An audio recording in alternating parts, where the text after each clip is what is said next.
All right, everybody. I'm sitting here with Antoine RandB. That's what your full... Definitely. Yes. Definitely. And where are you from? I'm from upstate New York, Poughkeepsie, New York. Poughkeepsie, New York. Definitely. And he came down to sit and chat with me today and tell me about what's going on with him. And thank you for joining me. Thank you for having me. Yes, thanks. So we just met for the first time. We've actually been friends on social media for a little while now. So it's very nice to meet you. Nice to meet you. So give us a little background on you. What's been your journey through music? Like, when did you start? And, you know, how you got to where you at today. Give us a little summary of everything. Well, I started a minute ago. Minute ago. It was a little slow process for me and my family because, you know, we didn't have the necessary means to produce music the way that it should be produced. Okay. So, you know, as time went by, things got a little bit better. And I was able to actually, you know, go into the studio and actually make, you know, a little LP. Oh. You know what I'm saying? So. Your own personal project, you put it all together. Definitely. Okay, yeah, that's right. right. You know, my family supported me and stuff like that. I didn't do this by myself. I'm not going to sit here and take you around the world real quick. You know what I'm saying? No, but I'm saying you didn't have some management team. This is all people close that believed in your work, like we was just talking about earlier, believed in you and helped you out to do that, put that project together. Okay. Definitely. It was really only family, my brother and my mother. Okay. They were the ones that's putting up the dough for me to fly to Vegas, to fly to New Orleans, to record with special people. You know what I'm saying? And that's how it basically happened. And I'm happy it happened like that because, you know, I was inexperienced back then when I was trying to put all this together, and to have my brother there who's older than me and my mother who got more wisdom than me was a great asset to me. You know what I'm saying? It kept me grounded, you know what I'm saying? Put family first, you know what I'm saying? I know the stories about, you know, about your family members, whatever, but I know my mother got my back. Yeah, in your case, it worked out good. Definitely. I mean, you helped to avoid some pitfalls, too, because sometimes people bring you in and just want to use you for money and sign these incredibly ridiculous contracts and all types of stuff, so you was able to avoid a lot of that kind of extra negative stuff from the business. Okay. Definitely. So what are some of your motivations throughout the years? Like, it's, you know, you just kept wanting to write, do more music, do more shows. Like, what are some of the things that kept you going? Well, it was my second oldest brother who actually, you know, said, you know, when you get in the music industry, or before you start to get in the music industry, you definitely want to take on more than just being the singer. Okay, you want to be an all-around artist, and you want to actually be able to do a few different things. You know what I'm saying? So he said, learn to write your own songs. Yes. That way, you know, you're benefiting financially from that aspect. Exactly, and then from the self-publishing. Exactly. So through taking his advice from that avenue, you know, I got my own publishing company, you know. Nice. What's the name of your company? At Trimline. Okay, Trimline Publishing. Okay, we're really nice. You know what I'm saying? So I just take one step at a time. Yeah. I take one step at a time, and you know, that would happen first. Okay. And then from that phase, it went into the recording phase, and that's what led into my single that I'm currently pushing now, "Let Me Live." Let Me Live. Yeah, it's definitely on fire. Let a brother live. That's right. Let me live. Okay. Definitely. So what was that about? What motivated? I know the title's kind of self-explanatory, but what was that? What does that song mean to you? Why did you produce that track? Okay. That song came about. I used to work at a warehouse back upstate in Fishkill. And, you know, I used to work with these two nice, beautiful ladies. And I was slacking, you know. I was slacking because, you know, we throw on boxes. We had to do the labor side of things, you know what I'm saying? And we had to throw on boxes to the conveyor belt so it can go around the company to get to the people who sorts it out to get it in the right boxes so it can get on the truck and go out to the stores. Okay. So while we walking back and forth, I'm studying, you know, got my little pen and piece of paper, walking back about 70 feet, writing down lyrics. Every time we take that break to switch to the other side. Oh, you used your free time. Yeah, okay, I'm going to write me something along the way. Yeah, okay. I wrote it, you know, walking back and forth, and got in trouble along the way in the process. So, you know, just doing that back and forth, that's how Let Me Live was generated and stuff like that. And I actually went into the studio, and it was the first song that I recorded, and it came out very well. Okay. It came out very well. Too bad. That's the song we're going to try to get you to do tonight, right? Yeah, I'll be working on it, y'all. We're going to try to get this going. Now, let them get a little taste. Let them hear a little something while you're sitting here, just in case, you know? Let them hear that voice. I do what I gotta do, yo. I make sure that you understood. I take care of my kids, and I No, I should. No, I should. All right, okay, I like that. We're going to get this man right here behind the mic. We're not stopping. I'm going to let you live right here. We're going to do that right here tonight. So how can people find you, though? Because we're going to jump into this performance. I'm excited. I want to see everybody do their thing. So how can they find you? They can definitely find me on www. I don't know which camera I'm on. Antoine RandB. That is ANTOINERNB.com. And it's the same name for Facebook, Twitter, Instagram, Reverb Nation. You can find me. Just plug it in. I'm right there. Pop Just up. plug it in. All right. Anything you want to say to people that's been supporting you, and you know, anybody you want to shout out real quick that's always been there through your journey so far? I'll definitely, give a shout out to the Almighty One God. You know what I'm saying? Because without Him, none of this is possible. Definitely like to give a shout out to my moms. Yes. I love her to death. You know what I'm saying? So, Yes. Definitely management. Track to the Future, abbreviated 3TF. You know what I'm saying? To Randy, Emmanuel, Wisdom, Prince Stack, Numbers, Antoine Stone. There's a lot of They them. should have checked with you. You got all the names. But He got all the names. He passed the test. Prince Stacks was like, ooh, I forgot about him. Yeah. Well, see, I was watching an interview when you was interviewing Wisdom and Prince Stack, and I don't even know everybody. I didn't still, well, that's a growing team. It sounds like a lot is happening. I learned a lot. Working underneath 3TF. 3TF. As we move, we speak things into existence. Yes. You know what I'm saying? The grind is relentless Yes. all the time. Keep and going. we don't stop. I know the grind from kind of 3-4 years ago, so I see it growing. I see it. I'm seeing different artists and everything. So big shout out to them. Big shout out to Randy, the whole 3TF team. Definitely got my respect and my support. But I'm anxious to see the performances now. Thank you for joining me today. You for having me. We'll be right back, y'all. This is Antoine RandB. Check him out. Support him. And you're about to see this man do his thing, whether it's a cappella or not. He's not. We'll be right back. All right.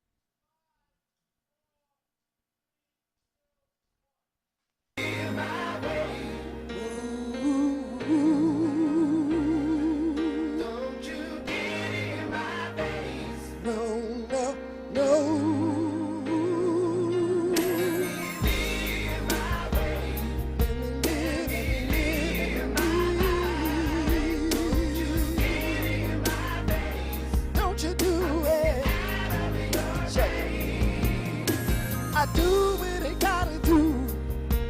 I make sure that you understood. I take care of my kids and I know I should. No, I should. See, we've been here before. Girl, I can't take it no more. Why you stressing? Can you chill? I want you to know how I feel.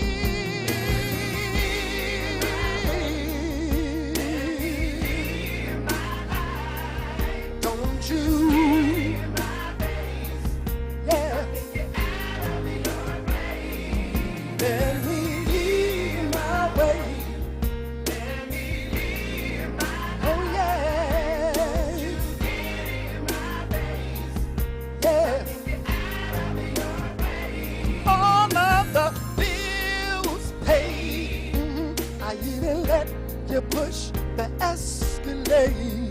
You got bling bling on your face. Got the baddest home to call your own. Now I want you to leave me alone. Leave me alone. I can't think with you on my case. Please, baby, choose your place. Let me live. In my life, no peace. You're out of place. Let me live my way. Let me live my life. Don't get in my face. Let me live my way. I think you need to. Before you start to play, let me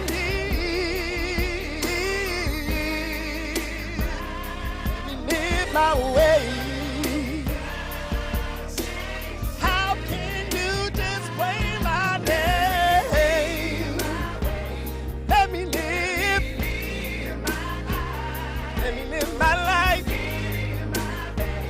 No peace. You're out of place. Let me live my way. Let me live my life. Don't you get, don't you get, don't you get. Live my way. Let me live my life. Don't you get in my face. I think you're out of your place. Yeah, yeah, yeah, yeah, yeah, yeah, yeah.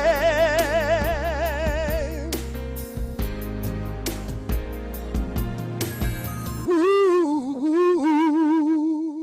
Let me live my way. Don't you get in my way. That was Antoine RandB, y'all. Check him out. Support. That was hot. Hot. Yes. The whole movement. She gave me the mic at the last minute, but shout out. Just give me the mic. 3TF, Track to the Future. You can find all of us on Facebook, Track to the Future, AntoineRandB.com, Wisdom Child, Prince Stack. Yo, we live. We speak things into existence. Follow us. Stay tuned. We'll be back.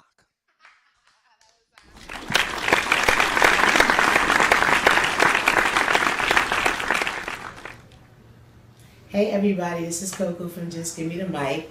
I'm at the wonderful taping for Independent Women. We were lucky enough to have Bow-Legged Lou come through and narrate the show and be a part of this whole program. So I want to thank you as well as the ladies for doing that. Yes. So how does it feel, full force, so many years ago? We was just talking about earlier about how it comes on so much. The program House Party still comes on BET after all this time. You said 24 years. How do you feel about that? Well, House Party's been a blessing, right? Kicking some freaking in. 24 years later, let me tell you something. Acting was always my first love. Mm-hmm. And when my two beloved brothers, Paul Anthony and B. Fine, the first movie they were in was called Crush Groove. Oh, yes. And they were the ones that was beating up Blair Underwood, who portrayed Russell Simmons. Right. And then we did House Party 1 and House Party 2. House Party 1, the three of us were there together. In fact, we were written in the script before the director and producer even met us. It was the Hudlin brothers, Reggie Hudlin and Warrington Hudlin. And in the script, Kid and Play were not the first choice to play the leads in House Party. It was Will Smith and Jazzy Jeff, and they didn't do it, so Kid and Play did it. And in the script it says, Kid and Play is accosted by three bullies with jerry curls and great physiques. Somebody like Full Force. Yeah, that was in the script. So this guy named Robert Ford, who used to work with us, told the director, Reggie Hudlin, hey, why don't you just go get Full Force? I know them. Yeah. Just call them up and see if they'll do it. And they called us up. We went down. We did some improvisation. And the three of us did some improvs. And both the Hudlin brothers loved us. And we, got casted in House Party. And we got it was us, Kid and Play. And then you had unknowns like Tisha Campbell-Martin, yes, at that Martin time. Lawrence, at that time. Robin Harris, John Witherspoon, A.J. Johnson. Us and Kid and Play were really the most known ones, but you see how everybody blew up after that. A lot of people blossomed. And it's a great movie, and next year it'll be 25 years, wow. And it's a great blessing. And to be in a movie where the director kind of lets you do your thing, because in House Party, our lines was very bland. It was nothing special about it. And then I decided to talk like this. I made up, I'm gonna kick your freaking ass. I made up, I smell. You know what? And then yes. Then me and my brothers just did our own thing. And after we did our own thing, I think it was in when we were burning down the house, Mm-hmm. I was just talking about kicking some freaking ass, not burning people out. That's it. And we made that up. So after we made that up, we showed the director, and they said, I love it. Wow. So every scene that we were in, we rewrote everything. That's wonderful. And the rest is history. Wow. 25 years. 25 years. Now, how about the singing career? At least the Koji. How was that whole era then?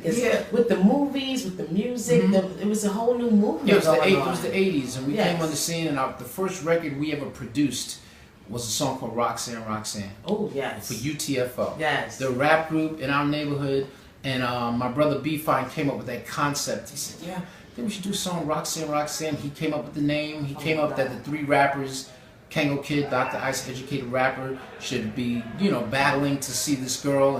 And at the end, nobody gets the girl. And who knew that record was going to take off? It was a million seller. And after that, Roxanne Shante came out with Roxanne's Revenge. Yes. And after that was Roxanne's grandmother, Roxanne's dog, Roxanne's parents, Do the Roxanne. It was like 25 answer back records. We even jumped in there and said, yeah, we better do our own thing. So we came up with the real Roxanne. Ooh. And we produced that on the real Roxanne, somebody we discovered. Then after that came Lisa Records. We wrote I Wonder If I Take You Home. Wow. We auditioned Hispanic girls because that's all my brother wanted. He wanted to have a Spanish girl in there. And we discovered Lisa to do it. Wow. And all them hits. She was the very first Latino to do hip hop, dance, pop, I was and about to ask you that next. all rolled into one. Yeah. I mean, she really, that whole era was different. I mean, Lisa's Cozy, a live band, the singing, the dancing, the movement, that kind of helped bring Jennifer Lopez and so many other artists later on down the road. Jennifer, powerful movement, powerful movement. Like you said, a lot of careers was expanded. And so what do you feel about the era now, like reality TV, like what we're here for today? Listen, I'm really not a fan of reality TV, honestly, but reality TV makes so much money, and it's not very expensive. So I have to conform and don't judge. But I'm not really a big fan of it. But I understand why we have reality TV. Sure. And everybody's to each their own. You have different strokes for different folks on different shows. I mean, I think one reality show that I got hooked on and I couldn't believe I was loving it was Flavor of Love with my boy Flavor. And I'm like, I can't believe I'm watching this every week. You want to see who's gonna be the girl. Man. And Flavor's our boy. He's on our new album. We have an album called Full Force with Love from Our Friends. We have over 30 guest artists on the album. Flavor Flav, Big Daddy Kane, Faith Evans, Sheila E., Omari Hardwick, Blair Underwood, Malcolm Jamal Warner, Tisha Campbell Martin. It's coming out? Yeah, it just came out last week. Oh wow! We did a video. You can get it on Amazon.com and iTunes, and you can get it right in the store at Walmart. Wow! And it's a crazy album. We did a video to it with Faith Evans and Sheila E. We have cameos in that video called "I Feel Good, I Look Good, I'm God Good." Because my brother Paul Anthony, who's in full force, he's a cancer champion, and last year when things weren't looking too good, and he was fighting for his life. He went through a bone marrow stem cell transplant, and I was his 100% matched donor. And now he's God Good. And he wrote this song in the hospital called "I Feel Good, I Look Good, I'm God Good." And that's Full Force featuring Faith Evans and Sheila E. And the video is crazy. We got cameo appearances by Quincy Jones, Will Smith, Braxton Sisters, Chubb Rock, Biz Markie. It's really dope. Yeah, it's really dope. Wow, well, thank you for sharing that story. No problem. Wow, that was very, But again, we're here, Independent Women. I'm sitting here talking with the legendary Bow-Legged Lou, and we're doing it. And look out for the show, Independent Women. It'll be here real soon. Independent Women. Dope. That's what